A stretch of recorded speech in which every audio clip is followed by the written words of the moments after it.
Bonjour, bonsoir à toutes et à tous. C'est The First Pitch, l'émission référence baseball de The Free Agent. Dernière émission de l'année. Eh oui, 2024 s'achève dans 2 jours et nous sommes toujours là, la MLB, pour vous faire le dernier conseil de classe de l'année 2024 et en terminant par la division des champions, la division ouest de la National League. Et avec moi, le professeur, The Great Teacher, le king du dugout. Et à ce qui paraît, à Noël, on lui aurait offert un Bubblehead de Kevin Gossman. Alors, je ne sais pas si c'est vrai, parce qu'il a écrit quelques articles quand même assez poignants sur les Blue Jays, si vous l'avez lu cette semaine. Il s'agit de Julien, le professeur préféré de toutes les classes qu'on a pu évoquer. Salut Julien. Salut, quelle intro, quelle intro. Oh là là, quelle présentation. Ouais, bah écoute, ouais, professeur préféré, je sais pas. En tout cas, les Blue Jays en ont fait un peu pris pour leur grade encore une fois cette semaine. Mais bon, voilà. Oui, un Bubblehead, Kevin Gossman. Ouais, et voilà, bon. Je crois que ça a été envoyé de la part Personne n'est parfait. de la part des Blue Jays du Père Noël. Un lobbying des Blue Jays apparemment pour un prochain article. Et ben aujourd'hui, on va rentrer dans le vif du sujet. Donc, conseil de classe de la division ouest de la National League, division des champions, on le rappelle. Et on va reprendre un petit peu le conseil de classe, on va le remodeler. Avec Julien, on s'est dit qu'on allait le reprendre par la fin. C'est-à-dire que on va prendre au début les équipes, aller au fond de la classe, à côté du radiateur, et jusqu'à remonter. De toute façon, vous le savez, le champion de la division Ouest, c'est les Dodgers, donc il faut remonter jusqu'à Los Angeles. Voilà. Petit aparté. La semaine dernière, on avait fait le conseil de classe de la Ligue nationale division donc Est et Eratum pour Atlanta, mais à culpa, ils ont quand même été qualifiés pour les wildcards. Pas vrai, Ouais. Julien? C'est ça, exactement. Je m'en suis aperçu en réécoutant que j'avais dit des bêtises. Et voilà, quand on avait fait le choix entre les Mets et les Braves, par qui commencer, j'avais Oui. oublié que les Braves s'étaient qualifiés. Comme quoi, ça n'était pas non plus un super tour de wildcard pour les Braves. À oublier. À oublier. Pour eux, moi je l'avais déjà oublié. C'est vrai, c'est vrai.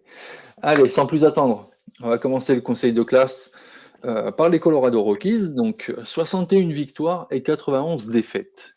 Encore une année trop juste dans les Rocheuses. Pire élève de la Ligue nationale. Une équipe vraiment très disparate dans une des divisions extrêmes. C'est-à-dire que là, on a les Dodgers qui sont en haut du panier, en haut de la MLB, et on a les Rockies voilà, qui trustent le fond de classement. Ces Rockies, néanmoins, il y a quand même quelques points positifs à retenir. La jeunesse pour l'année prochaine, il y a de très bons, on va dire très belles personnes qui vont pouvoir peut-être s'affirmer encore plus en 2025. Mais on va se concentrer sur l'année 2024. Et qu'est-ce que tu as relevé de positif, Julien, pour 2024? Bah écoute, c'est comme toi, je vais reprendre, c'est la jeunesse, place à la jeunesse. Dans une équipe qui stagne au fond de la vallée, hein, on va dire. Voilà, des jeunes espoirs. Moi, j'ai noté Ezequiel Tovar en shortstop, qui a réalisé une saison quand même plutôt intéressante avec 45 doubles frappés, 75 coups sûrs pour extra base, Ziz. Et 26 home runs, donc c'est de très très bonnes stats. Après, on sait que le course field avantage quand même les longues frappes dues à l'atmosphère, etc. Bon, on ne va pas revenir dessus. D'altitude, effectivement. Ouais, Ouais. altitude. Bon, après, il s'est quand même pris 200 K, ce qui est quand même énorme. Donc, il a été retiré 200 fois pour strikeout. Ça montre qu'il y a encore du progrès à faire. Après, dans le center field, on pourra y revenir après parce qu'il y a eu une annonce en fin de saison qui était quand même importante pour les Rockies avec le départ de Charlie Blackmon à la retraite. Eh bien, on a Brenton Doyle qui arrive et qui a montré quand même de bons progrès avec une slash line à 260, 317 en OBP, donc en présence sur base, qui est pas mal, et un OPS à 446, moyen, mais ce qui reste correct. 23 home runs, 84 points marqués, 12 RBI. C'est une bonne promesse d'avenir quand même, malgré la perte de Blackmon.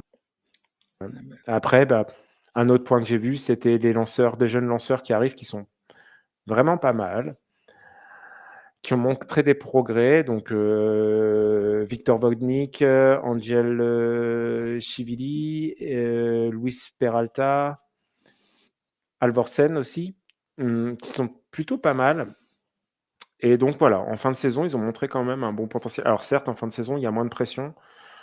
Bon, après, est-ce qu'il y a de la pression chez les Rockies? Ça, c'est un autre débat, mais voilà. Ils ont montré des bonnes choses et c'est plutôt intéressant pour le futur. D'accord, parfait.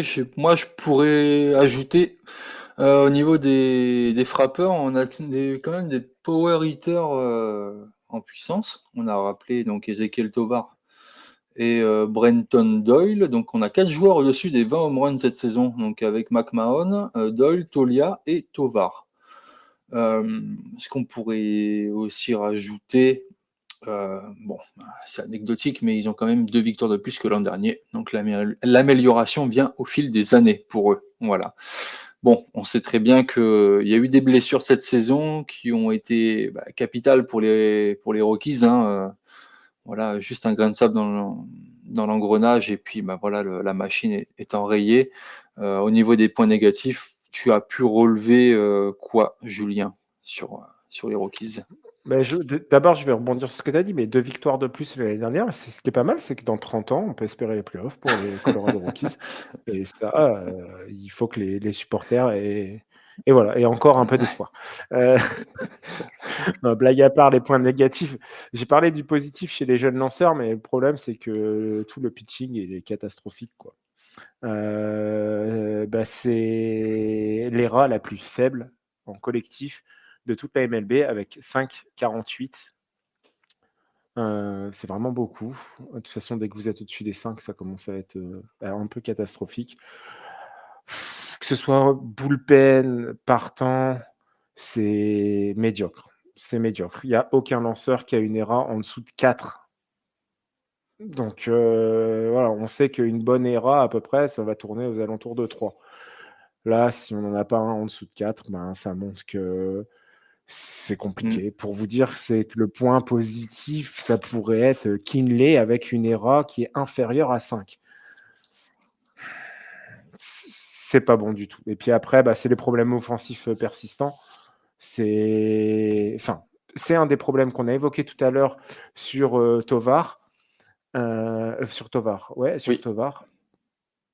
C'est le nombre de prises sur retrait, de retrait sur prise, pardon, donc les strikeouts encaissés. Et là aussi, c'est le meilleur de la Ligue nationale avec 1617 retraits sur prise. Donc, si vous êtes lanceur et vous affrontez les Rockies, il y a moyen que vous lanciez un petit strikeout et que vous ayez une ligne de stats qui soit digne de ce nom. Voilà, c'est ça. Et puis seulement 179 home run. C'est pas catastrophique, c'est mieux que l'an passé. Ils sont 15e de la Ligue quand même, donc ils sont à moitié. Ouais. C'est mieux que l'an passé. L'an passé, c'était 163. Mais bon, on peut pas juste. Voilà, on a l'impression que c'est tout l'un ou tout l'autre. C'est une grosse frappe où je suis retiré par strikeout. Pete Alonso, si tu nous écoutes, on en a parlé la semaine dernière, un club pour toi. Non, mais plus sérieusement, voilà. Il y a un problème, un gros problème de discipline au marbre. D'accord. Je vais quand même relever sur les partants et les 5,41 aussi en ERA pour les releveurs. 4 des plus gros salaires sont attribués à des lanceurs partants chez les Rockies. Donc il va falloir se mettre au travail. Blessure capitale, on a pu relever German Marquez qui a fait une opération Tommy John cette année et Chris Bryan qui a été blessé plus de la moitié de la saison. Et Chris Bryan qui était quand même un des fers de lance de l'équipe des Rocheuses. Exactement. Et puis, je vais juste un petit fact pour vous dire un petit peu que le Coors Field joue pas mal dans la puissance de frappe. C'est que l'OPS et la différence d'OPS entre l'extérieur et le domicile, c'est quasiment le simple au double. Ouais. Donc voilà, c'est qu'on a du mal à voyager en plus de ça. Alors, la note de l'équipe, pour toi, La note de que leur l'équipe. as-tu attribué? Ou alors si tu veux faire des rétro-conseils pour 2025, Non, non, non, pour eux? ouais, on va le faire après, Mmh. mais c'est pas grave, C-. Je mettrai C-, voilà. C'est en reconstruction, il y a des jeunes, c'est pas mal, il y a un peu d'espoir. Il y a des choses à améliorer maintenant, voilà, c'est pas non plus on n'est pas si tu veux, oui, c'est difficile, de voir, des progrès, c'est difficile d'avoir, de bon espoir d'une remontée spectaculaire, d'ici l'année prochaine. Mais ceci dit, il y a une direction qui est prise et ils s'y tiennent, Mmh. tu vois? Je veux dire, les Rockies actuellement, c'est pas ceux que tu vois, faire des moves incompréhensibles Non. non plus. Alors ils en font pas, mais ils sont pas là à trader non plus, leurs meilleurs éléments. Donc finalement, c'est plus, c'est Mmh. moins pardon, je trouve ça D'accord, d'accord. honnête. Puis on a Bud Black qui a su mener, en après-saison 2018-2019 les Rockies vraiment, en après-saison. Et puis là, il les accompagne, bon certes dans les abysses, dans les profondeurs, mais je pense que voilà, ils vont laisser de nouveau un renouveau faire son effet, voilà, sur, heu, sur ça. Les conseils pour 2025 pour les Rockies, est-ce que tu en as? Bah, le premier, on l'a dit, c'est améliorer la discipline, au bâton, hein, parce qu'il faut réduire absolument ce taux de retrait surprise. Ça doit être une priorité. Il faut vraiment qu'on améliore, la sélection des lancers, encourager vraiment d'être une discipline au bâton, tu vois? Ça va être essentiel. Derrière, ça va être à mon avis, enfin, on l'a dit, mais on a vu le bullpen, Mmh. c'est compliqué. Il faut y aller, il faut, réduire absolument, bah, ça, il faudrait peut-être ajouter un vétéran, chose qu'ils ont fait, il me semble. Ils ont signé un lanceur vétéran, je ne sais plus qui, là récemment. Mais bon, voilà, il faut ajouter un vétéran ou 2 pour consolider un petit peu ce bullpen. Pas forcément un top, mais voilà, quelqu'un qui aura l'expérience et qui pourra, emmener tous ces jeunes. Puis après, il faut traiter les problèmes, pardon, récurrents de blessures et voilà. OK. Et une raison d'y croire? Qu'il ne soit pas cinquième mais quatrième pour l'année prochaine, voire plus, voire troisième. Bah, écoute, ouais, ils ont un farm system qui est pas mal, qui est classé 11e sur 30, selon, alors Bleacher Report, mais voilà, qui a pas trop bougé. Il y a Tovar, on sait qui est sorti. Il y a Michael, Toglia, qui a eu une saison difficile, mais semble avoir vraiment un gros potentiel. Il y a vraiment, vraiment de bonnes bases pour l'avenir et donc surtout pour la rotation des lanceurs où il y a pas mal de jeunes qui arrivent et qui pourront être, ben, plutôt importants et puis après, c'est des jeunes joueurs donc tout ce qu'on a évoqué, la discipline, à la plaque, enfin au marbre et le pitching, c'est des choses qu'on peut travailler et sur lesquelles on peut avoir, un impact, je pense. Mmh. Donc il y a des raisons d'y croire. Je disais tout à l'heure enfin, pour la blague, dans 30 ans, mais bon, je dis pas que l'année prochaine, ils seront premiers de poule, mais ceci dit, ils peuvent être un peu plus Ah compétitifs. oui, Mais je m'attends pas à ce qu'ils arrivent, au sommet tout de suite, hein. un petit peu, ouais, parce que Tovar est quand même free agent en 2032, donc ils ont le temps de voir venir, Ouais. et de construire peut-être quelque Non, chose non, avec lui et peut-être avec d'autres joueurs aussi derrière. Ça peut bah, je pense que c'est le voilà, but. ça peut valoir le coup. Ça peut valoir le coup de voir ça. OK. Eh ben, écoute, je suis d'accord avec toi pour cette note de C- avec, les Rockies du Colorado. On va passer directement dans la baie de San Francisco avec les Giants de San Francisco. Quatrième place surprenante, je trouve, avec 80 victoires et 82 défaites. Nouveau manager, Bob Melvin, il avait la mission d'amener l'équipe de la baie, donc en après-saison. Manqué pour lui, manqué, dommage. Une autre campagne stérile qui n'a pas fait grand-chose pour réconforter une fanbase quand même qui est de plus en plus perturbée avec ces Giants.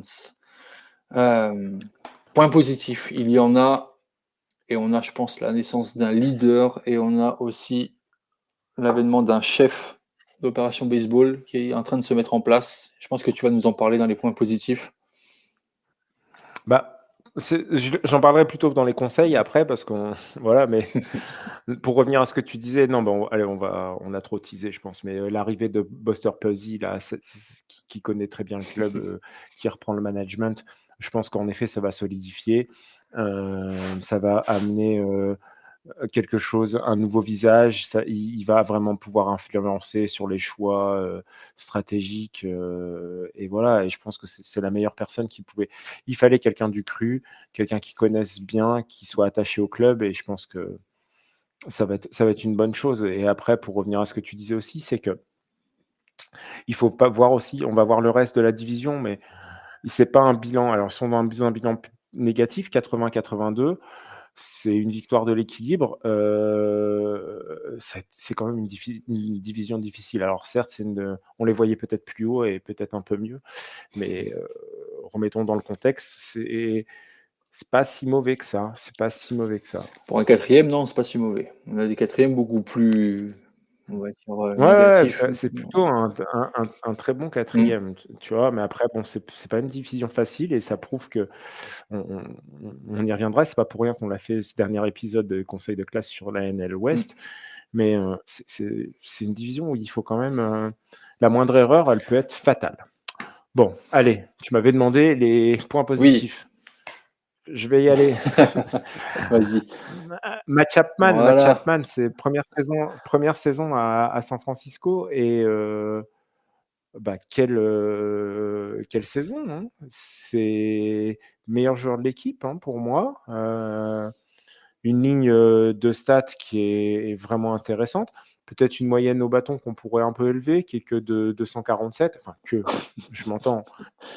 Voilà, mais bon, les meilleurs pourraient être encore plus hautes.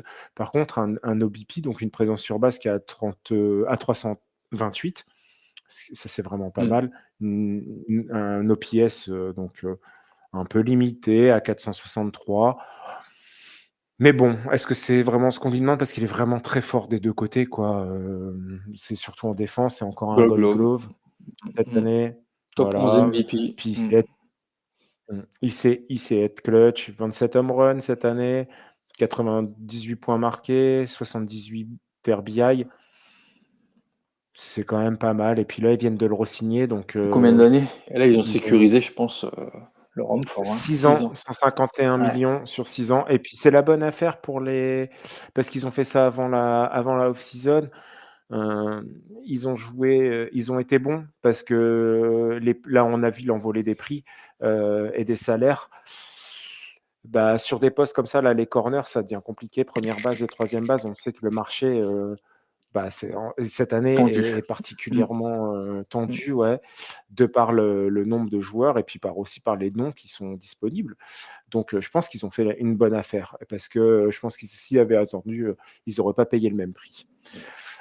Sinon, je vais poursuivre sur le reste. Elliott Ramos, Oui. j'ai noté.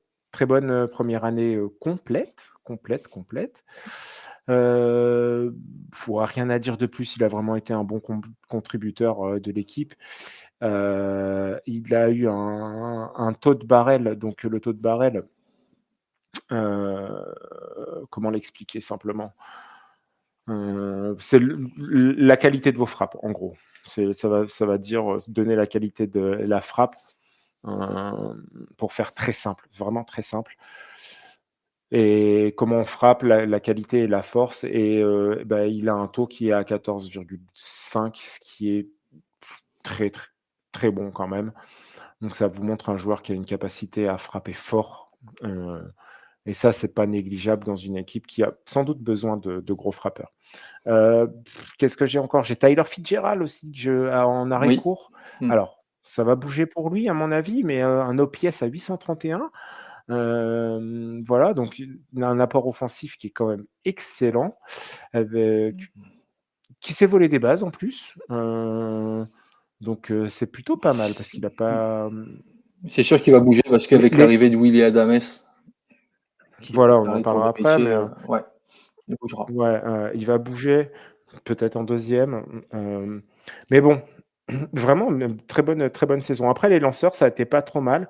Moi, je pensais surtout à Logan Webb, parce que Je pense que c'est lui qui a tenu l'équipe dans la rotation. Une ERA à 3,47, 172 strikeouts en 204 manches. Donc, c'est vraiment du bon boulot. Voilà. Après, Blake Snell qui a été pas mal, mais bon, une ERA qui a été à 3,12, si je dis pas de bêtises. Mais bon, que 20 départs cette année en raison de blessures. Oui. Voilà, on en parlera aussi après. Il quitte le club, mais bon, moi je trouve que c'est un mal pour un bien et je suis pas sûr que ce soit. C'était un peu le on en reparlera sauvetage in pour extremis pour Blake Snell quand même l'année dernière, qui n'était pas encore sûr de savoir où est-ce qu'il allait en spring training. Ouais, on en reviendra, on en C'était reviendra dessus, compliqué. soit pour les Dodgers, soit pour tout à l'heure dans les points, des conseils pour 2025. Mais ouais, bon, bref. Après, il y a John Lancer aussi qui arrive, Hayden Birdsong et le chant des oiseaux, et Kyle Harrison qui sont plutôt prometteurs en les regardant un petit peu. C'est pas mal du tout. Ils ont du contrôle. Voilà. Après, sur la durée, ça va être compliqué, mais voilà. Ok, C'est parfait. bon pour moi pour les points C'est très positifs. bien, c'est très bien. Les points négatifs, alors, ok, pas d'après-saison. Par contre, après, de ce que j'ai pu, moi, préparer un petit peu à l'avance, il y a eu des blessures de joueurs clés. Est-ce que tu me rejoins sur ce point négatif-là? Et surtout sur Oh, Jung-Hoo Lee, oh. par exemple. Ouais, ouais, ouais, ouais, ouais. Je te rejoins là-dessus.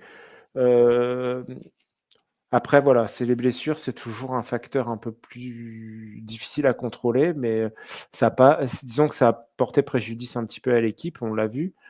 Moi, ce que j'ai noté d'autre, c'est l'inconstance à la rotation. En fait, on a parlé, il y a des bonnes choses à la rotation, mais le problème, c'est que c'était une rotation en dents de scie et la performance, ils ont eu du mal à trouver leur rythme, quoi.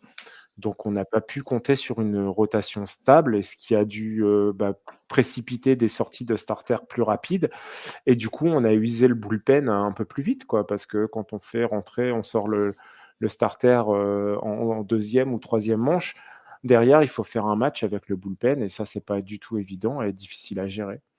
Et puis après, ce que j'ai noté aussi, c'était que l'offensive, il y a quand même, un peu de mal dans les moments clés.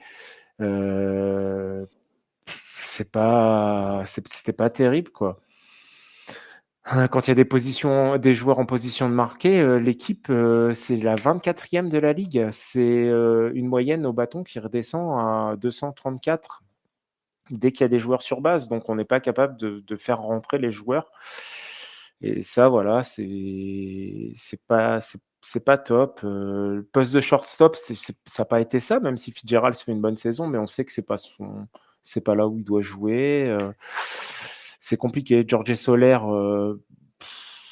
ils l'ont tradé. Ils l'avaient fait venir pour jouer en 4e dans le line-up, donc en clean-up hitter. Et puis, ça n'a pas été ça. Il est reparti aux Braves. Et puis là, il est reparti à Los Angeles chez les Angels. Donc voilà, effectivement. Ouais. pas top, quoi. Voilà pour moi pour les points négatifs. Alors, on l'a un petit peu parlé de Willy Adames, ce serait ton conseil pour 2025, donc je pense que lui serait un atout de choix. On aurait un bon infield, finalement aussi. Ouais, de toute façon, il fallait stabiliser la défense, et Mm. puis au poste de shortstop, donc ils ont ciblé un problème, bien ciblé. Ils sont allés chercher une bonne solution, Willy Adames. Je ne sais pas si vous vous souvenez du podcast qu'on a fait sur la National League Central, mais on avait repris d'ailleurs les stats de nos amis de chez À Coup Sûr. Et Adames, quand il est en forme, il y a de grosses chances que vous gagniez le match. Donc voilà, ça va être un excellent apport, et ça va donner aussi de la puissance au bâton. Voilà, c'est plutôt pas mal. Après, ils perdent Conforto, mais bon, Conforto, il n'a pas fait non plus une saison exceptionnelle. Il va falloir quand même penser à renforcer aussi l'outfield. On va voir ce que ça va donner. Derrière, moi, ce que je leur donnerais aussi comme conseil, c'est qu'il faut renforcer la profondeur de la rotation. Alors là, ils ont perdu Blake Snell. Mais Un mal pour un derrière, bien, d'après toi?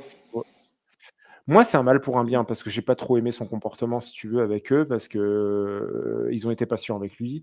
Lui, derrière, a eu dans des déclarations, je pense que c'était avant la fin de saison, au mois de juillet ou août, comme quoi il souhaitait rester, renouveler son contrat, blablabla. Et puis, une fois que ça se finit, il a juste, à mon avis, quand il a entendu les chiffres du marché, il a dit oh, bah non, en fait, non, non. Voilà. Et puis, j'aime pas sa façon d'être. Enfin, c'est rigolo le truc, la pizza party pour les anciens clubs qui m'ont embauché, mais ça fait un peu. Enfin, je sais pas.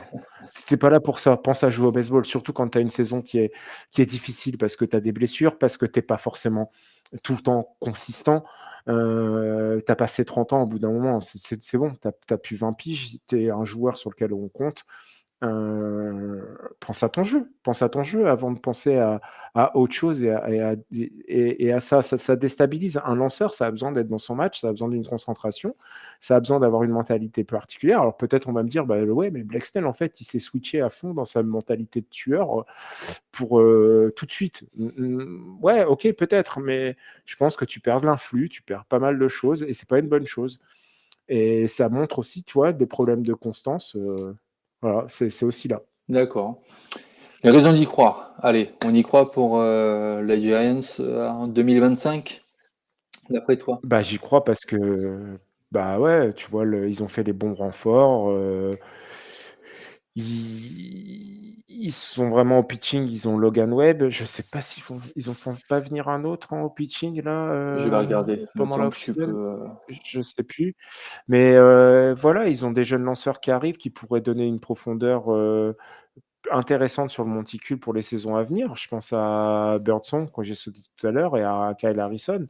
Donc voilà, et puis un alignement où on va avoir Chapman, Ramos, Fitzgerald, Adames.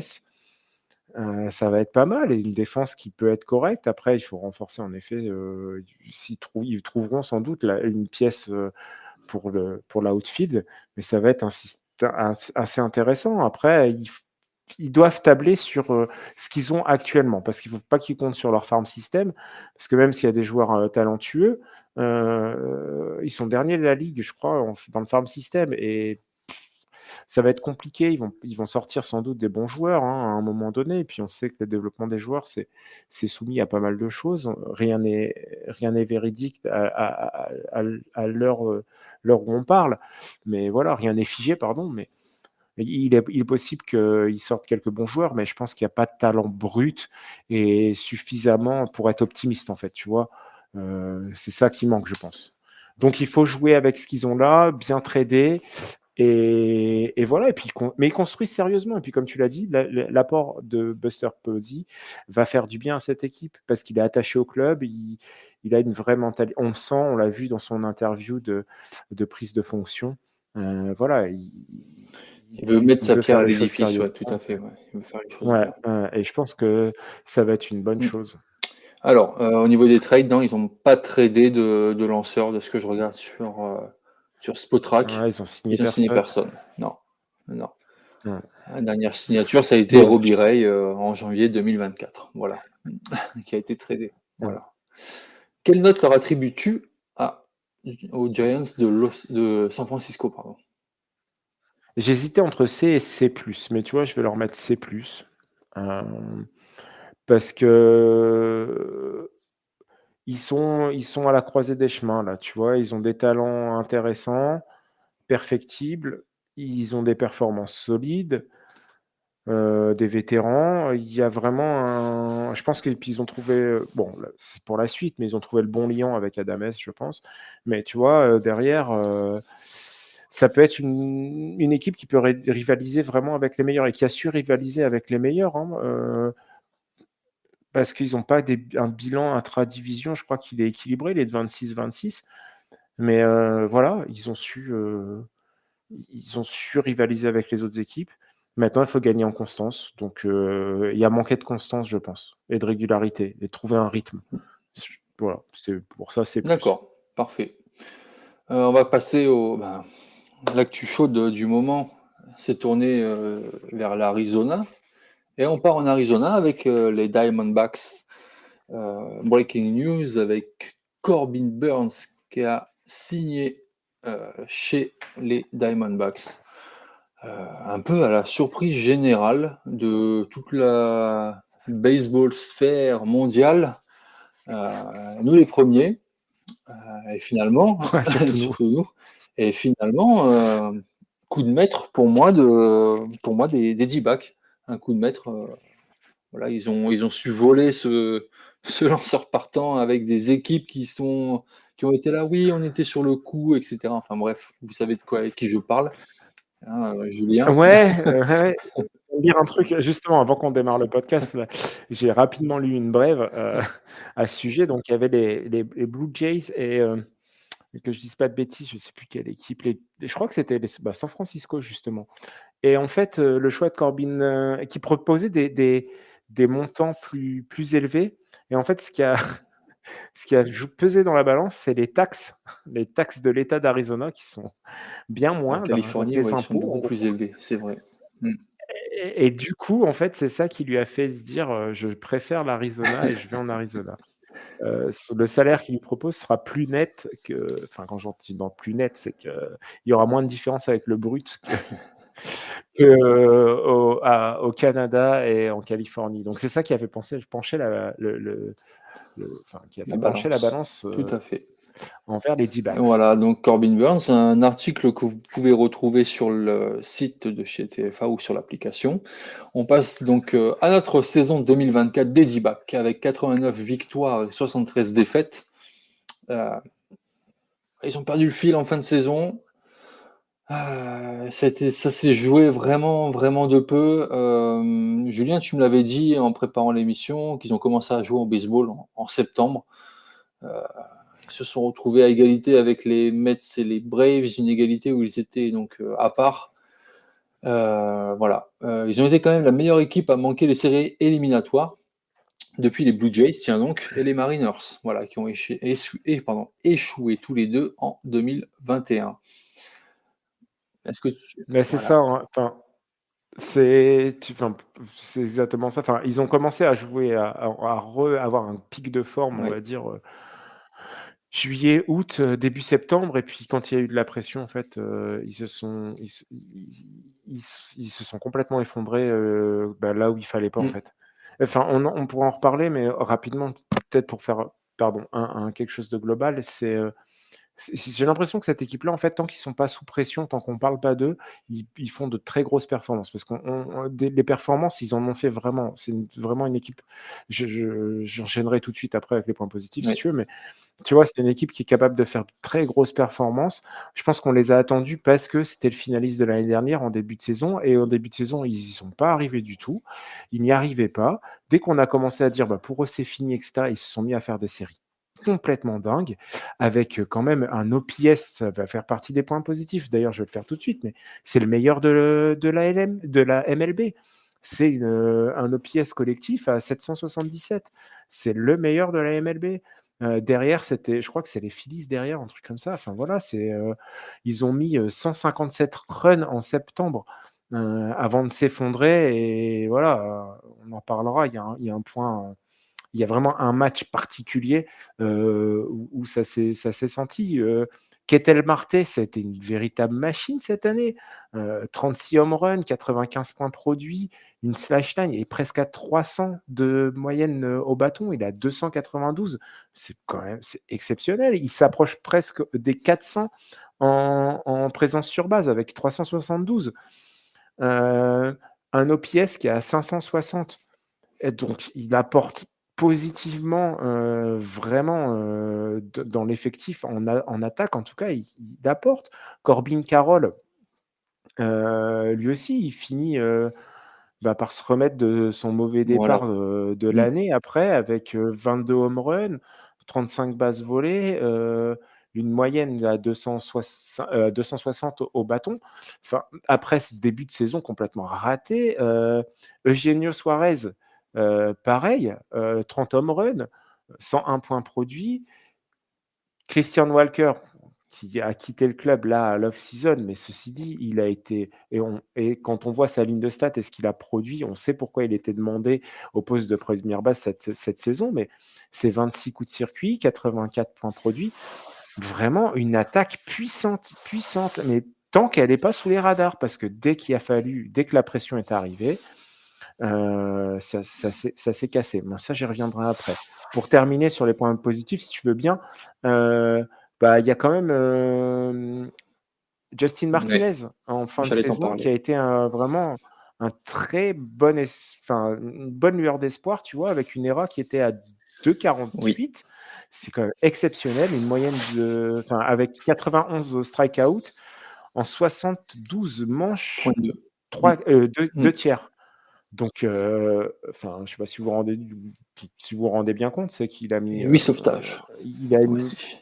ouais et du coup, il a une moyenne de strikeout par manche qui, supérieure à 1, ce qui est quand même, pas négligeable. Donc ça peut être vraiment le futur closer de cette équipe et à surveiller vraiment. Il peut aller se mettre, au niveau des meilleurs, sauveteurs de la ligue, je pense. D'accord. Ça, c'était tout pour moi, pour les points Alors, positifs. on peut dire aussi, je rajoute un petit point, on a Corbin Burns donc, qui va être l'ace, hein, on va pas le cacher, des partants. Mais il faut pas oublier Brandon Pfaadt et Ryan Nelson, qui sont aussi l'avenir de la franchise avec Zach Gallen et Kirill Merry. Voilà. Donc on va avoir, je pense, une très bonne rotation des D-backs à voir en numéro 2, numéro 3, donc jusqu'au numéro 5, comment ça va se partager. Ça va être intéressant de les suivre au Mmh. niveau des rotations par match, des partants, et surtout comment Corbin Burns va pouvoir s'intégrer dans cette rotation des partants. Voilà. Un dernier point là, il y a aussi Brandon, En fait, Pfaadt, ouais, ouais, qui a donné vraiment de bons qui est bon jeune et qui a espoir. donné vraiment de Mm.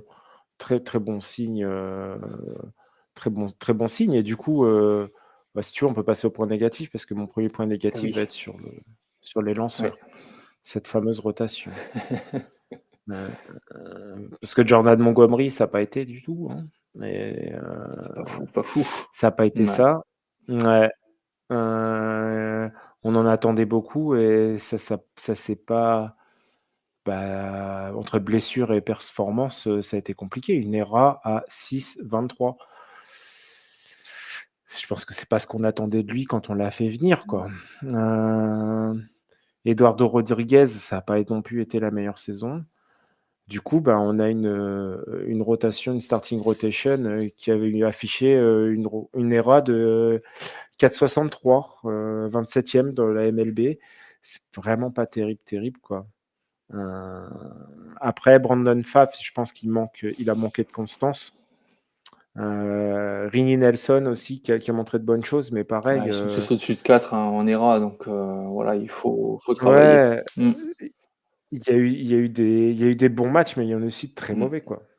Et puis, ouais, après pour terminer, sur les points négatifs, c'est ce démarrage difficile, c'est cet effondrement, en fait, qu'il y a eu, hein, en septembre. Parce qu'avec 1 point où ils perdent 5 de leurs 7 derniers matchs, là où il fallait gagner, on se rappelle de ce Alors le fameux match duel regret, eh oui, mexicain. le match regret, raconte-le nous. Ah c'est les Ah Brewers! voilà, C'est les ouais. Brewers! Rappelez-vous ce match? Enfin, moi, je me rappelle, j'étais devant et je me rappelle très bien. Je vois le match, parce que j'étais, comme on vous l'a dit la semaine dernière, j'étais derrière les Mets en train de me dire: «Allez, il faut qu'ils gagnent et tout». Puis les Mets, je pense qu'ils étaient pas trop dedans et puis tout à coup, je vois, les Brewers qui avaient pourtant lâché tout et qui reviennent là et qui font, pareil, qui étaient aussi dans la course et tout, c'était compliqué cette fin de saison. Bon bref, pour refaire, il y avait ce match où on avait, un 8-0 Oui, en, 7e ou 8e manche, je crois oui, c'est la et ils 8e. ont finalement perdu. Alors, ils avaient une avance de 8-0 contre les Brewers, les D-backs et ils ont perdu le match 10-9. Et à partir de ce moment-là, ça a été en un seul match, ils ont fait une croix sur leur post-season, quoi. Parce que c'était un match charnière Oui. aussi et après ils ont perdu ces fameux, 5 matchs sur 7 et ils avaient plus du tout le destin entre leurs mains parce que ça jouait plus. Après, ils étaient dépendants, parce qu'à la fin de la saison, ils étaient potentiellement qualifiés et plutôt qualifiables. en attendant la fameuse confrontation directe entre les Braves et les Mets, qui a finalement été un partout et qui les a éliminés, quoi. Et ils ont eu que leurs yeux pour pleurer, quoi, parce que ils avaient le destin entre leurs mains sur un match comme ça et ils ont réussi à le perdre, parce qu'ils peuvent avoir des regrets sur ce match-là, parce qu'ils l'auraient gagné, c'était eux qui étaient en playoff. Enfin voilà. Ok, bah super. Bon, bah, les points négatifs des D-backs. Qu'est-ce qu'on peut donner comme conseil en 2025? Alors, ils ont perdu Christian Walker, ils ont perdu Jock Pederson. Voilà. Par contre, ils ont eu Ouais. des ajouts de choix, des ajouts de taille. Donc, les conseils pour 2025, Julien. Eh ben, écoute, c'était mon premier j'avais écrit l'épisode avant, mais c'était de renforcer la starting rotation. J'ai Je pas pense écouté. ils l'ont faite, parce que là, on a une chose faite, donc ça déjà, c'est bien. On a une rotation maintenant qui est possible de Corbin Burns, Zach Gallen, Merrill Kelly, Eduardo Rodriguez et Brandon Pfaff en 5. C'est plutôt solide et ça montre de très bonnes choses. Nelson, à mon avis, passera sans doute sur de la longue relève derrière pour les bullpen games. Donc ça peut être très intéressant. Ça peut vraiment être très intéressant. Après, il faut maintenir l'attaque compétitive, quoi. Alors, ils perdent comment Christian Christian Walker, Walker. Oui, oui. mais derrière, ils récupèrent Justin Naylor des Guardians, qui est très solide, très puissant. À mon sens, il manque de régularité, mais dans cet effectif-là, il sera vraiment dans un effectif très puissant et son manque de régularité risque de moins se voir, si tu veux. L'équipe sera sans doute moins dépendante de lui, donc c'est un bon ajout, encore une fois, et ça permettra de maintenir l'attaque au premier plan, quoi, parmi les meilleurs de la ligue, et si ce n'est la meilleure de la ligue. Marte, il n'y a pas de raison que ça s'arrête. Alors, Jock Peterson est parti, mais il était surtout utilisé en poste de DH, oui. DH. Trouver un DH, il y a moyen d'en trouver un dans leur effectif, quelqu'un qu'ils ont déjà. Donc voilà, donc pour moi, ça peut être intéressant. Et puis, il faut développer les jeunes, là, Justin Martinez et les autres, là, qui sont vraiment de très bons, très bons joueurs, parce qu'on a Paul Sewald qui devrait partir. Et du coup, Justin Martinez va avoir un peu plus de Oui, temps et un peu plus de, de match. de, comment, De temps de jeu, ouais, de c'est match. ça. C'est ça. Et donc, il y a tout pour faire un excellent closer, quoi. Donc voilà, pour moi, Ouais, tu pour nous les as fait un petit conseils. mix, ouais, de les raisons d'y croire quand même en 2025 et les conseils. Ouais, Un petit, mais ils ont plein de raisons d'y mmh. croire, tu vois. Je pense que c'est vraiment une belle équipe. Alors, c'est pas celle que je préfère regarder parce que c'est complètement stupide, hein. J'aime pas leur maillot. Lequel? Les Le 2, en City fait, Connect? j'aime bien le City Connect, je l'aime bien le City Connect, je le trouve très très classe, tu vois, avec la ceinture en peau de serpent là, je trouve ça génial. Mais non, non, je pense que la casquette rouge avec, le maillot blanc et ce A, horrible, que je trouve horrible, avec le liseré bleu turquoise, ça pique les yeux. Mais ceci, non, c'est quand même une super bonne équipe, quoi. Vraiment une belle équipe et je pense que voilà, il faut je pense qu'ils gèrent la pression, D'accord. qu'ils gèrent mieux la pression que ça, quoi. Allez, là, on passe à la note, comme ça on va pouvoir enchaîner sur la suite. Ouais, la note, elle est pas mauvaise, hein. La note, je leur ai mis un bon B, quoi, parce que malgré, tu vois, ce qu'on a dit, cet effondrement et ce jeu un petit peu, enfin, cet impact mental et psy et de stress et de pression qui a vraiment, on sent que ça a un impact en fait sur eux, sur l'équipe. Tu vois, il y a un gros, gros potentiel, quoi. Et puis quand ça joue, ça joue. C'est vraiment une grosse attaque. Non, voilà, c'est plaisant, tu D'accord. vois? Il manque de la Ouais, en défense, c'est pas si mal que ça, mais il leur faut en effet, c'est leur starting rotation qui manquait de solidité. d'accord. On part sur un B- alors, quand même? Allez, B-. B-. Ouais, D'accord. B-. Allez, un B- pour les D-backs. Et on passe au qualifié Ouais, wild. Oui, vous voulez rajouter non, quelque j'allais dire chose? ouais, B- c'est bien parce qu'au final, je refaisais vite fait, mais c'est vrai que les performances, ils ont été un peu irrégulières, les lanceurs, tu vois, ça manquait d'un petit truc, donc B-, ouais, c'est justifié, ça manquait de constance, tout ça. Donc ouais, B-. Allez, ça marche. On passe au qualifié wildcard. Les Padres de San Diego qualifiés wildcard avec 93 victoires et 69 défaites. 93 victoires pour le qualif wildcard. Les Padres font. En AL, c'était C'était champion hors c'était catégorie. direct. C'est ça. Ouais, Les Padres font une année sur deux en après-saison. Bon, bah, les cartes sont complètement rabattues en 2023, après une saison 2023 oubliée. Des acquisitions importantes et salvatrices pour la saison. Luis Arraez, Dylan Cease, Jason Adam, une qualif en wildcard, mais une défaite très très amère au final pour une équipe pourtant si talentueuse, les Padres. Les Padres, ils avaient tout pour eux, tout pour faire une très très bonne après-saison, et puis ça a chuté comme un château de cartes balayé d'un revers de main. Mais commençons par le positif dans 2024. Julien, si tu veux bien. ouais, après, soyons indulgents avec eux, hein, ils ont perdu contre le champion. Oui, on Hein, avait quand même ils sont l'aura pas de la perdus. San Diego's, si vous vous en rappelez. On a après-saison Loa qui avait atterri sur le terrain et qui avait porté l'œil à Los Angeles sur tout ça. Non, mais bon, on va parler, mais je pense que si le résultat aurait été le même s'ils avaient gagné cette NLCS. Ouais. Je pense qu'en World Series, la défaite des Yankees aurait été aussi là. Donc, tu vois, bon, bref, c'est mon point de vue. Encore une fois, je n'en veux pas Les points aux positifs. Yankees. Oui. Voilà, des points positifs. Bah, c'est ce que tu disais, c'est d'excellentes performances, des ajouts. C'est aussi Jackson Merrill, on en a parlé, L'éclosion mais du c'est joueur. 21 ans. 21 ans. J'ai l'impression que ça fait 10 ans qu'il joue dans la ligue. Mais il a que 21 ans. S'il n'y avait pas eu, encore une fois, Paul Skeens cette année, il aurait été Rookie of the Year, haut la main.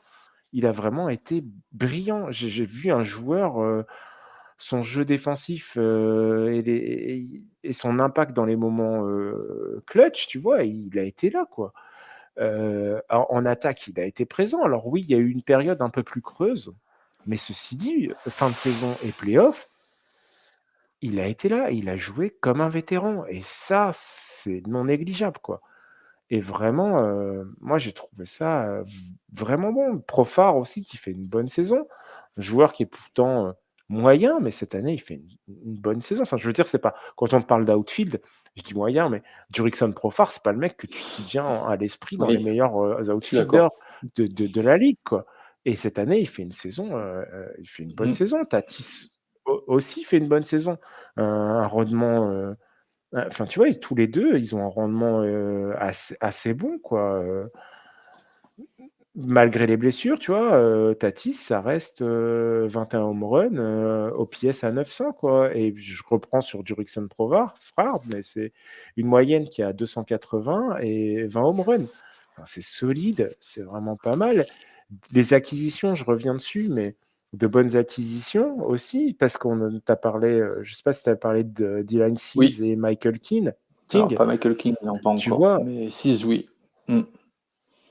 mais tu vois, ça a été d'excellents apports, quoi, qui ont fait le taf avec une ERA à 3,46 pour 6 en 189 manches, et King qui a été une ERA à 2,85 en 170 manches. Ça a été vraiment des atouts, de très bons atouts, quoi. Et ouais, c'est vraiment très intéressant. Et puis Petco Park aussi, qui est c'est devenu une forteresse, quoi. C'est devenu une forteresse. On l'a vu pendant les playoffs, mais tout au long de la saison, ça devient vraiment une place forte de la MLB, tu vois. Alors plutôt, c'était pas quand on te demandait les stades les plus chauds, tu n'aurais pas pensé au Petco Park il y a quelques c'est années. sûr, ouais. Mention spéciale, alors, seconde partie de saison, 43 victoires, 20 défaites, au-dessus des 65% de victoires.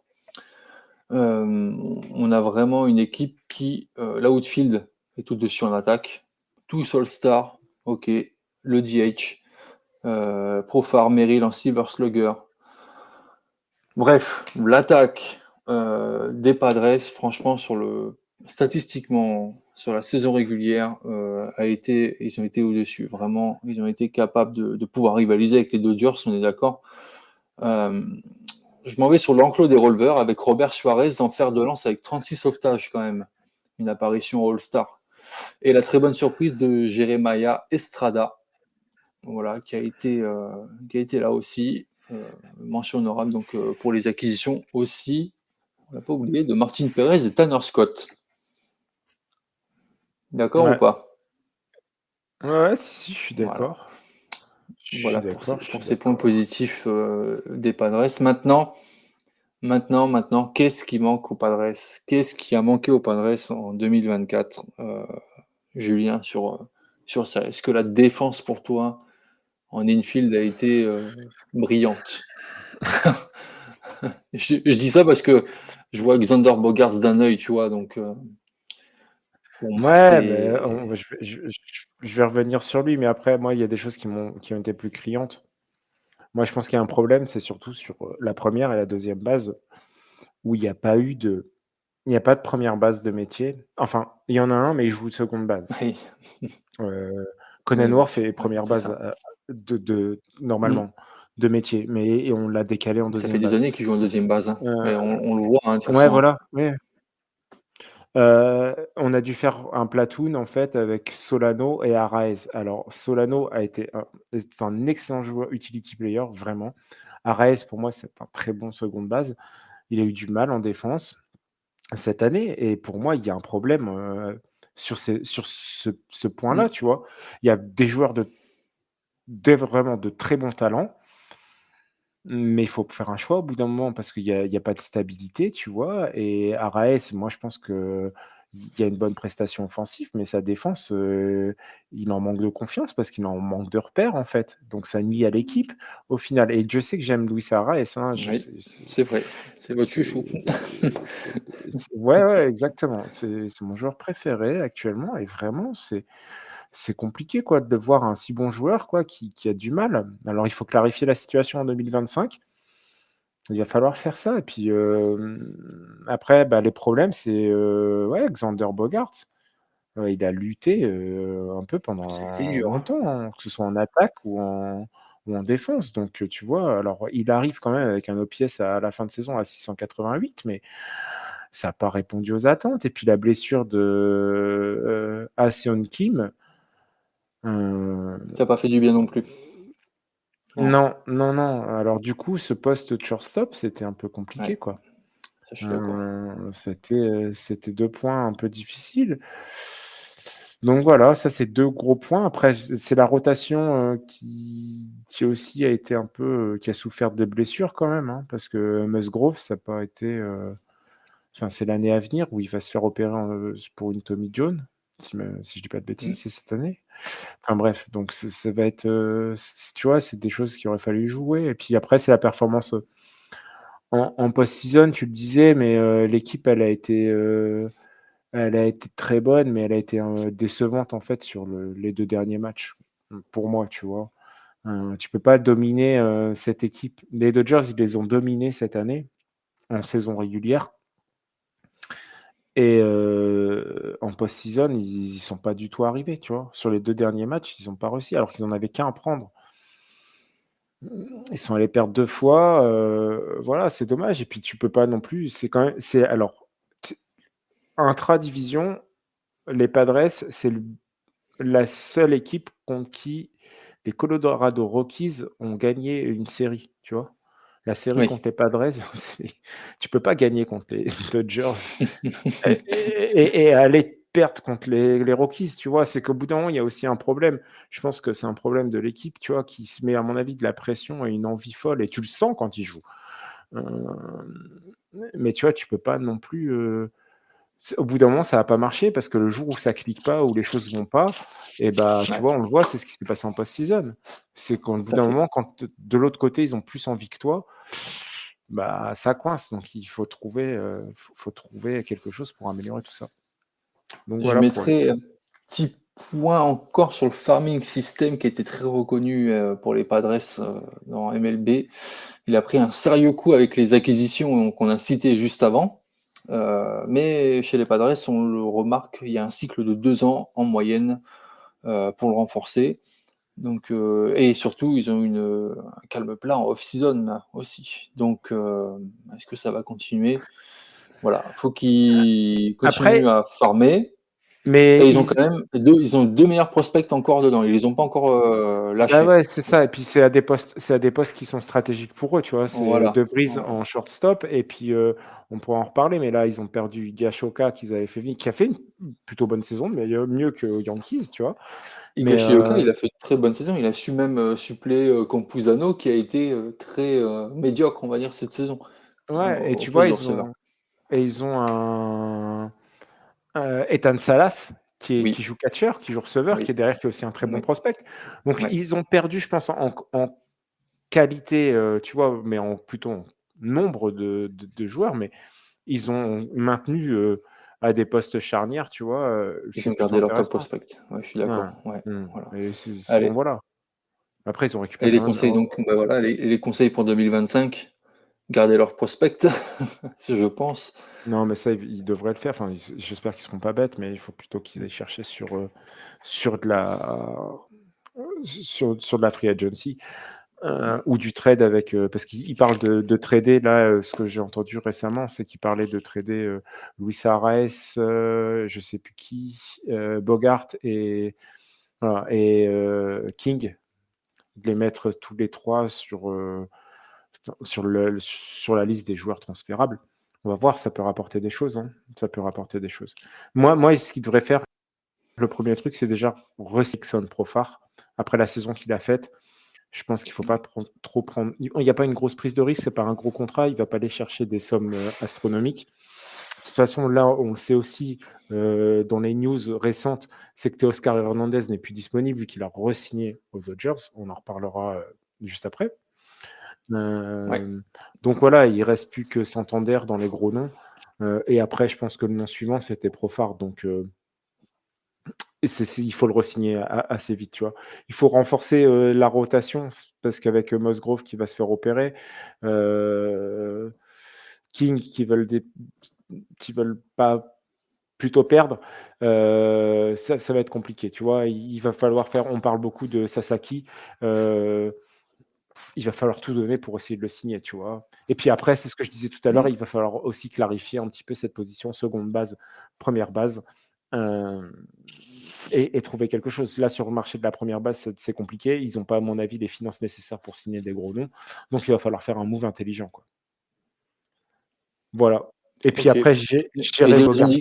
des raisons d'y Ouais, croire, ouais, parce que tout le à fait, contrat ouais. de Bogart, il les met aussi un peu dedans, quoi.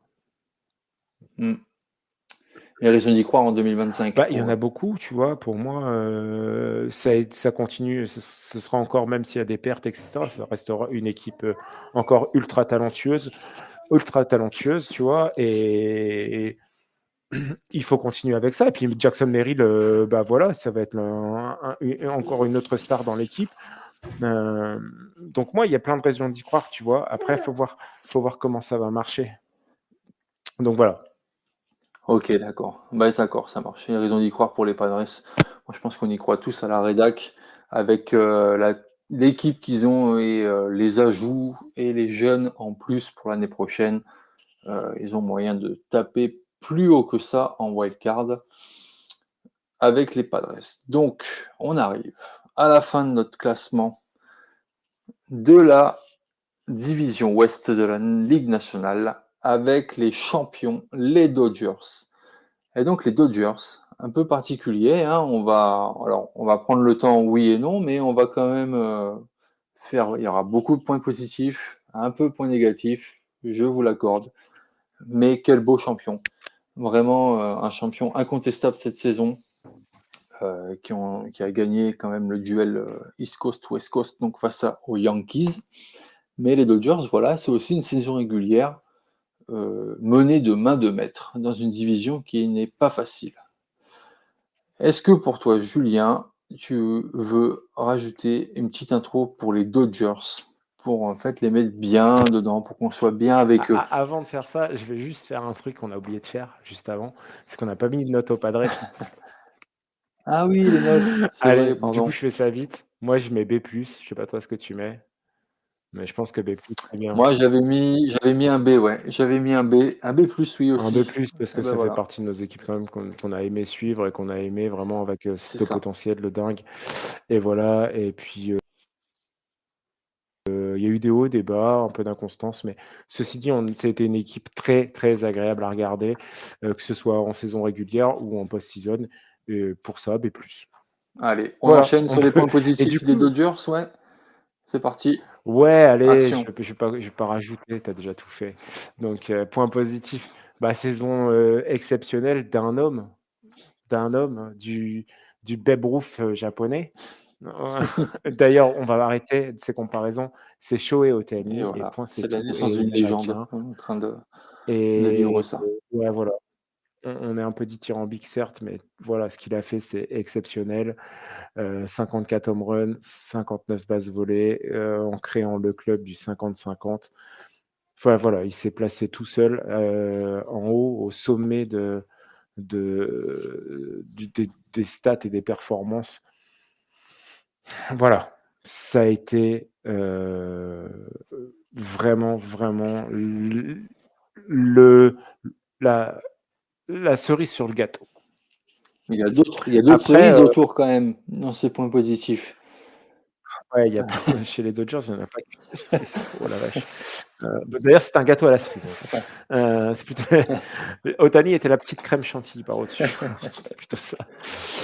Non, mais derrière, après, c'est Mookie Betts, moi, tu vois, qui a été repositionné en tant que shortstop et ils ont eu l'intelligence de voir que ça marchait pas et alors ça a porté ses fruits au début de la saison, mais au bout d'un moment, après, ça a commencé à manquer un peu et tu vois, de constance et ils ont su vite aller le repositionner et quand il est dans l'outfield, bah, il y a pas à dire, c'est l'un des meilleurs outfielders de la MLB donc voilà, c'est pour moi, c'est vraiment l'un des points positifs et après c'est la puissance offensive, tu vois?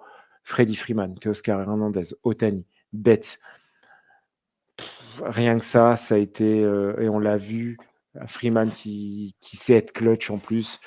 Je vais pas refaire les World Series, mais si vous avez suivi de LMLB et si vous l'avez pas suivi, allez écouter nos épisodes de récap de World Series. Ça a été le joueur clutch. Ce qu'il a fait, c'est juste monstrueux. Aussi, encore un joueur, voilà, qui est encore une légende. On a encore une légende sur le terrain. Donc, non, génial. Et puis la mentalité de champion, ils ont fait preuve d'une grande résilience tout au long de la saison. C'est le meilleur bilan de la saison. Ils sont allés au Yankee Stadium avec une mentalité de vainqueur. Enfin voilà, encore tellement de choses. Tu vois, Kike Hernandez, moi, c'est mon chouchou chez les Dodgers. J'adore ce joueur. Sous-coté, je trouve. Mais bon, c'est sans doute le meilleur utility player de Oui, la MLB. clairement. Sous-coté, mais bon, après, ils savent quand même la valeur qu'il a, hein, même pour Teoscar Mais non, Hernandez toujours. qui a re-signé, je Ouais, mais Kike n'a toujours pas signé. voilà, donc c'est peut-être, des prochaines, re-signatures, bah, je l'espère pour les Dodgers pour la saison, prochaine. Ouais, voilà, Teoscar Hernandez qui a re-signé, donc voilà, pour eux, bah, le champ extérieur est sécurisé. Maintenant, voilà, maintenant on est sur, bah, ça on le développera peut-être plus tard avec la gestion financière des Dodgers qui est quand même assez particulière et aussi l'administration fiscale de Californie. Hem, les points positifs toujours Julien si tu en as ou est-ce qu'on peut passer aux négatifs? Non, non, après c'est de toute façon, en gros, on va dire quasiment tout est positif. Il n'y a qu'un truc qui pêche. Allez. Et on peut aller dessus direct. Qui pêche? Enfin, le nombre de joueurs qui Ouais. pêchent. Ça. Non, ouais, c'était une catastrophe. Après, si on peut faire un petit truc, c'est qu'il manque un peu de profondeur en défense. Voilà, parce qu'ils ont eu ce mal avec le shortstop, mais finalement, ils sont tombés sur leurs pattes. Bon, bref. Mais sinon, le gros point négatif, c'est la rotation, mais qui était complètement décimée par les blessures, les problèmes de constance. Il y a eu vraiment du... C'était catastrophique. Enfin, bon, voilà. En fait, je vais prendre le problème autrement. Ils ont utilisé 17 partants cette année, au total. 17 partants. Ceux qui ont fait mieux, en fait, c'est les Marlins, avec 18. Les Marlins. Déjà, ça place le niveau. Ça place le niveau, tu vois. Au total, et là, ils ont fait mieux que leurs voisins. Anaheim. Leur voisin d'Anaheim de chez Mickey Mouse. 40 lanceurs utilisés au total dans la ligue. Dont des joueurs de. Oui, donc Iker Hernandez, Ouais, tu vois, voilà. et je peux te dire que c'est l'un des meilleurs utility players parce qu'il a lancé cette année. Mais c'était pas la première fois, tu vois. La première fois où il est passé chez les Dodgers, il avait déjà lancé. Mais pour te dire un truc, 40 lanceurs, c'est quoi? On est à 5 du record total de la MLB qui appartient à, je sais pas si... Enfin, allez, jouons 5 minutes. À ton avis, qui détient ce record? C'est une équipe qu'on a citée là dans les... Marlins. Dans les bons. Marlins, voilà, c'est ça, 45, tu vois. Donc, enfin voilà, on est à 5, quoi. Je vais pas refaire tout le listing, mais je l'ai imprimé pour juste rigoler un petit peu, mais il y a du monde, quoi. 40 lanceurs, c'est impressionnant. Juste ça, quoi. Il faut faire quelque chose. Ce qu'ils ont fait, voilà, on va voir. Mais pour moi, c'est tout pour les points négatifs. Ouais. Tu as quand même des conseils pour c'est 2025 avec ces champions? Et renforcer la rotation. Renforcer la rotation parce que tu vois, Glasnow, Yamamoto, Kershaw, c'est bien. Mais Glasnow et Kershaw, est-ce qu'ils vont encore tenir? Yamamoto, on sait que ça peut être intéressant. Ils ont perdu Walker Buehler. Ils ont parti Walker Buehler, mais bon, il y a eu une saison quand même qui a été... ça n'a pas été sa meilleure saison, il a plutôt été inconstant. Ils ont signé Blake Snell. Ouais. Visiblement, on ne reverra pas non plus Shohei Ohtani tout de suite lancé, ou peut-être dans un rôle de closer, ce qui se tentait à être dans les discussions, mais après c'est que des rumeurs, donc voilà. Et Rory Sasaki, il serait sur le coup? Il y a une grosse communauté, tu vois, grosse communauté encore. Je pense que j'en sais rien. Le cas Sasaki est tellement difficile à lire parce que entre ce qui est dit de la part de l'entourage de Sasaki et tu vois d'un petit marché, de quelque chose plus favorable à son développement, on le voit du côté des Cubs, tu vois, parce qu'il y a déjà j'ai perdu son nom. C'est Suzuki? Non, le lanceur. Oui, Shota Imanaga. Imanaga, voilà. Tu vois, donc on parle de là, on parle de petits trucs et tout. Les Mets, les Yankees, bien sûr, se mettent dessus parce que de toute façon, on va se faire la guerre sur plein de trucs maintenant. Après, on sait que les clubs qui sont sur la côte pacifique ont plutôt les faveurs des joueurs japonais parce que c'est finalement, en termes de distance, c'est plus près. C'est plus près. Puis historiquement, on sait qu'il y a eu beaucoup de joueurs japonais qui sont arrivés aux Mariners à Seattle. Après, il y a tout ce contexte-là. Enfin, tu vois, voilà. J'en sais rien. Honnêtement, je pense pas. Ils vont tout faire pour l'avoir, mais voilà. D'accord. Derrière ça, ils se sont renforcés en faisant venir Blake Snell. C'est ce que je disais tout à l'heure sur les San Francisco Giants, c'est que est-ce que c'est une bonne chose? J'en sais rien. Et clairement, je pense pas. Et je pense que c'est beaucoup payé, trop long. Et beaucoup payé.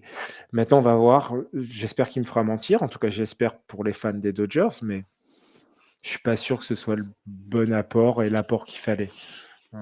Tu vois, c'est pas un joueur en quel j'aurais confiance, moi. D'accord. Je ne mets pas en doute ses qualités de joueur, tu vois, qui sont exceptionnelles, mais j'aurais pas confiance en lui dans un vestiaire, dans un bullpen, dans un rôle d'ace. Ouais. Voilà, c'est pas, je serais pas, c'est pas le truc bref, sur lequel je parierais une telle somme. D'accord. Et faire un montage comme ça. Après, je vais continuer sur les conseils rapidement. Après, c'est conserver Kike Hernandez, ça je te l'ai dit. Teoscar Hernandez aussi, Arsigné, ça c'est fait. Tommy Un peu Manard plus de signé, ça c'est profondeur fait. Ouais. voilà. Équilibrer, je vais pas dire équilibrer l'attaque parce que elle est quand même relativement équilibrée, tu vois. Peut-être parce que si on a un Will Smith en forme, au final, notre attaque, c'est même pas elle est équilibrée, Oui, bien elle est sûr. au top, Ouais. quoi. Donc voilà. Les raisons d'y croire au La back-to-back? défense, le shortstop, la position de juste pour ça, attends, Ah, juste avant, c'est le shortstop aussi. Il leur faut un vrai shortstop, quoi, d'accord. qui tienne plus la route et qui soit vraiment solide. Tu vois, au lieu d'aller chercher un Sasaki, je pense qu'un Seon Kim qui est toujours pas signé, bah, essayer de le faire venir, tu vois? Ok. Bref. Au Des raisons back-to-back. d'y croire pour le back-to-back? Bah, le noyau, il va rester, en fait, tu vois? Donc ça veut pas dire parce que tu me diras en 2020, ils sont champions et 2021, le noyau est là et ils font un gros choke en play-off, mais tu vois, là, je pense que vraiment ils ont trouvé, ils ont pas mal. S'ils arrivent à garder Kike Hernandez, ils ont une certaine profondeur en plus, tu vois? Et flexibilité parce que tu peux le faire jouer outfield, infield, tu peux le faire jouer pitcher. Donc tu vois, il est bon offensivement, il est bon défensivement. Là, depuis qu'il a réglé son problème, visuel, tu vois que vraiment il a de la constance et cetera. Parce que si vous regardez, ce Ouais. joueur porte des lunettes et quelques saisons auparavant, il n'en portait pas et depuis qu'il a changé ça, en fait, il a amélioré, considérablement Sa précision. sa moyenne au bâton et son OBP. Et puis le pitching, il peut encore s'améliorer, tu vois? Parce que, il y a encore de la profondeur, mais il y a encore des choses, tu vois? Enfin, qui va s'améliorer, c'est surtout la gestion. La gestion parce que c'est pas normal d'avoir Mmh. tant de blessés. Donc c'est qu'il y a un problème quelque part et ça, est-ce que, est-ce que ça va aller? Voilà et puis ils ont aussi enfin, soyons clairs, ils ont aussi un farm system qui est top avec beaucoup de joueurs qui peuvent arriver et qui peuvent être tout de suite, j'ai envie de dire prêt pour la MLB, peut-être pas impactant, mais prêt. On a De Paula, Dalton Rushing, Jackson Ferris, encore un Jackson. Donc, à mon avis, Jackson Merrill, Oui. Jackson, comment il s'appelait? C'est Holiday. quel Ouais, Jackson? c'est Jackson ça. Holiday. Voilà, ouais, ça fait encore un Jackson, à mon avis, à suivre. C'est le prénom du moment pour les jeunes recrues. Non, donc voilà. Et puis après, t'en as qui arrivent derrière. Donc, ils ont un champion et puis comme disait, Phil Jackson, ne jamais sous-estimer le cœur d'un champion donc il y a de bonnes chances d'y croire. Il y a vraiment de bonnes choses et puis voilà. Puis un farm system qui est classé 8e sur 30 quand tu es champion et quand tu as fait autant de post-season que ça, c'est quand même pas mal, quoi. Donc il y a de l'espoir, de Alors, bons espoirs. ouais. Que ce soit pour, 2025 ou plus. Alors, Voilà. A ou A+, d'après toi? Tu Ah as mis un moi j'ai mis simple A. simple A. Parce que A+, tu vois, il y aurait si leur rotation avait été parfaite, tu vois? S'ils avaient pas utilisé ces 40 joueurs, ces D'accord. 17 machins, OK. je leur aurais mis A+. Mais là, A et puis il y a encore des trucs, à améliorer, quoi. Le poste de shortstop, je te dis qui a pas été non plus ça a été bon avec Mookie Betts au début, puis après c'est tombé, après ils ont trouvé je sais même plus qui ils ont mis en shortstop. Bref, heu, tu vois? C'est OK. perfectible. Eh beh, écoute, on en a fini avec le champion. On va continuer avec l'évaluation de la division ouest de la Ligue nationale et quelle note on va commencer par la note. Quelle note tu mettrais à cette division? Moi, je mets B+. B+, parce que la NL West reste, elle est tu le vois bien, ça a Mmh, été ultra compétitif. Les 2, enfin, On l'a dit, 3e avec les Diamondbacks, partout ailleurs dans la ligue, ils se qualifiaient, quoi. Enfin, tu vois, ou alors ils étaient 2e de poule, voire 1er, tu vois. Donc vraiment, non, non, c'est super. Même les Giants, c'est pas si mal que ça, tu vois. Et puis il y a de l'avenir, tu vois. C'est pas, ils ont des bases solides, quoi. Même les Rockies ont une base solide, jeune, mais ça reste solide, tu vois. C'est pas, ça mérite pas quand même Il ferait partie de la ligue d'être. de la purge, les Rockies, ou c'est encore en balance, d'après toi? Non, c'est encore non, ça peut être en balance parce que les Ouais, 100 victoires, tu ça vois, mmh. enfin les 100 défaites, pardon, 100 victoires. Les 101 défaites, ça fait beaucoup, mais ils montrent pas, enfin après ils montrent rien. Donc Mmh. en même temps, c'est difficile, tu vois. Les autres se lâchent, tu vois, ils montrent qu'ils sont incompétents. Jusqu'au bout, Mais là jusqu'au mais bout. tu Oui. là tu sais pas, là tu sens pas non plus Mmh. des gens qui font n'importe quoi. C'est pas flashy, c'est pas machin, mais au moins c'est pas du n'importe Bon, quoi. on voit qu'il y a Donc vraiment des voilà. des belles promesses pour les Padres, pour les D-backs, pour les Giants, de l'espoir pour les Rockies. Donc l'avenir pour toi, pour cette division ouest de la Ligue nationale, ça serait, et je pense qu'elle l'est déjà, une des meilleures divisions de la MLB? Perspective pour l'avenir? Ah moi, je pense que si ça reste comme ça, l'année prochaine, ce sera encore la division, Mmh, la division au mmh, top, quoi, la meilleure. Parce que tu vois, les affrontements qu'on a quand même, entre déjà les Dodgers et cette rivalité qui était déjà existante, mais là qui commence à vraiment à être la rivalité du moment, en fait. Parce qu'il y a une rivalité historique, hein, Dodgers et Giants, qui sont pour ceux qui ne savent pas, c'est des équipes qui étaient avant à New York toutes les 2, qui ont déménagé. Il y avait les New York Giants et les Brooklyn Dodgers qui ont déménagé et qui se sont installés sur la côte ouest, et qui est donc une rivalité historique. Mais sinon, tu vois, la rivalité qu'on a actuellement et à laquelle on assiste entre Dodgers et Padres depuis quelques années, elle s'exacerbe, et il n'y a pas de raison que ça change l'année prochaine parce que les effectifs sont, on l'a dit, vont rester à peu près les mêmes.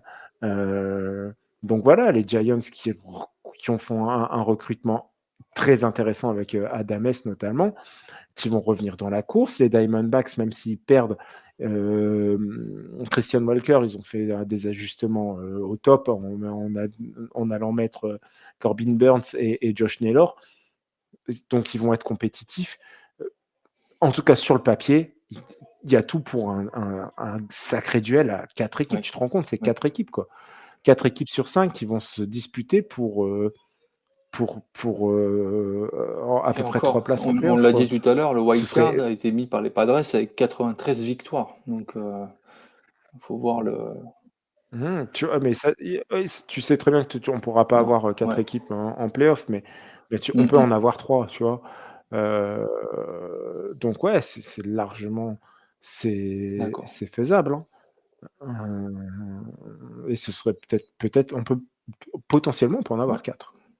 Et ben c'est sur cette, Mmh. on peut pas? Non, on peut pas. Ah, Je suis bête, je suis con. Bah non, oui. Bah, le et vainqueur oui. de division, je spoil, la centrale, Il il faut bien faut bien faut bien qu'il se faut bien qu'il qualifie. se Bah oui, qualifie oui, quand c'est même pour en ça, play-off. c'est pour ça. OK. On peut pas en avoir 4. Mais on devrait les sortir. Donc comme ça, hop, on en met 4. Non, je plaisante, mais parce que les Brewers, c'était pas si mal que ça. Ils On méritaient peut leur place. refermer ensemble ce dernier conseil de classe de l'année 2024, Julien? Ouais, Allez, je pense qu'il est temps il là. est temps, il y a Il la est temps. kermesse qui nous Il est temps de attend, refermer tout ça. juste après, et la fête Ah de ouais, il y a la l'école. fête de Beh, l'école, ils bien doivent sûr, chanter, bien sûr. ouais, Donc ils doivent voilà, chanter. donc c'est avec un petit pincement au cœur quand même qu'on referme cette belle série qu'on vous a proposée. J'espère qu'elle vous a plu. Ouais, On j'espère. s'est tenu sur cette semaine de conseil de classe, voilà, pour vous proposer un récap de la saison ensemble, version MLB, sur The Free Agent TFA. En tout cas, moi, ça m'a beaucoup plu de faire ces conseils de classe avec toi, Julien. On a pu voir ensemble le panel de toutes les équipes de la MLB, de toutes les divisions, faire une première approche du prochain épisode qu'on vous proposera pour 2025, avec cette fameuse Ligue de la Purge, mais aussi quelle est la meilleure ligue, l'américaine ou la nationale? Voilà, ça, on verra. Ouais, On on parlera vous de tout parlera de ça tout ça. l'année prochaine. On s'est En tout En tout documenté un cas, petit peu. vraiment ravi d'avoir fait cette série avec toi, Julien. Ouais, Je te c'était cool, remercie merci. toi, je te remercie Charles, ainsi que Nico et tous les autres contributeurs pour la MLB pour cette saison 2024. C'était vraiment un véritable plaisir de faire ça avec vous. On a vibré ensemble sur la post-season, l'off-season pareil aussi. Retrouvez tous nos articles encore sur les moves qui pourraient encore arriver avant la fin de l'année ou voire au début de l'année prochaine sur TFA. En tout cas, moi, ce fut un plaisir. Je te laisse le dernier mot de la fin, Julien, quand même. Honneur aux anciens. Ouais, merci, c'est gentil. Non, mais moi j'ai pris voilà, ce sera pas un mot, mais je vais faire vite. J'ai pris énormément de plaisir, c'était super. Franchement, on s'est bien marré à faire ces trucs, et ces conseils de classe et puis, merci, ouais, comme tu dis, à tout le monde, l'équipe MLB, Charles, Nico, toi et puis les autres qui contribuent tous de temps en temps. Puis merci à vous qui écoutez et qui commentez aussi sur les réseaux, Discord, Facebook sur les articles de temps en temps, voilà, donc même X, donc non, c'est super, j'aime bien parce qu'on a du retour et tout, de votre part et continuez comme ça, quoi. C'était génial et puis on se retrouve, ouais, donc l'année prochaine avec, peut-être pas la semaine prochaine parce que je Oui, pense qu'on va faire une petite pause, oui, on va mais faire une petite pause, effectivement. on va faire une petite pause, mais on vous retrouve très vite, vous inquiétez pas, on a l'épisode qui est prêt et j'espère aussi, plein d'autres qui vont venir, qui sont aussi en préparation et avec peut-être des belles surprises, on verra ça. Très, très Donc bien. voilà, il est temps de vous souhaiter une bonne Et fin oui, bonne fin d'année d'année à et de bien débuter la exactement. nouvelle. Bonne fin d'année à tous. Bon réveillon du 31, en tout cas. Et que 2025 soit autant généreux en baseball qu'en 2024, en tout cas. Je te remercie. Exactement, plus que C'est quelques mois ça. On est là. à 90 jours. Voilà. Allez, je vous souhaite une bonne soirée, bonne fin de week-end ou bon début de semaine pour les écoutes, en tout cas. Passe une bonne soirée, Julien. Merci Bonne beaucoup. soirée à toi, Jérémy, et puis bonne soirée à tous et voilà et puis, bonne À fête de fin bientôt. d'année. Ciao. Ciao, ciao.